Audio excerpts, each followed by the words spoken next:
D colony திரைப்படத்தின் திரை கண்ணோட்டம்.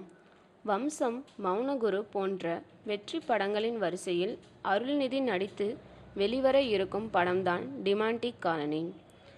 19ஆம் நூற்றாண்டில் சென்னை ஆழ்வார்பேட்டையில் நடந்த திகில் சம்பவங்களை தொகுத்து திருப்பங்கள் நிறைந்த விறுவிறுப்பான திரைக்கதையில் வளர்ந்து வரும் படம்தான் டிமாண்டி காலனி. இதில் அருள்நிதி, ஆர்.ஜே. திலக், சனத், எம்.எஸ். பாஸ்கர், அபிஷேக், மதுமிதா இன்னும் பலர் நடித்து வருகின்றனர்.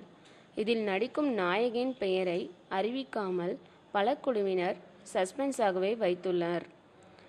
இப்படத்தின் இசையமைப்பாளர்கள் டி. இமானும் அனிருத்தும் பாடல்களை பாடியுள்ளனர்.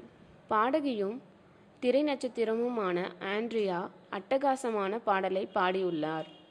அரிமா நம்பி, கணிதன் ஆகிய வெற்றி படங்களின் எடிட்டர் ஆன யுவன் சீனிவாஸ் இப்படத்தில் படத்தொகுப்பு பொறுப்பை ஏற்றுள்ளார். ஹாலிவுட் தொழில்நுட்ப கலைஞர்களை கொண்டு பிரமிக்க வைக்கும் கிராபிக்ஸ் காட்சிகள் படத்தில் ஹைலைட்டாக உள்ளது. அமானுஷ்ய திகில் படமாக வளரும் இதன் கதை, திரைக்கதை, வசனம், இயக்கத்தை ஏ.ஆர். முருகதாஸிடம் உதவியாளராக பணியாற்றிய அஜய் ஞானமுத்து கவனிக்கிறார். இவர் இயக்கத்தில் வரும் முதல் படம் இது.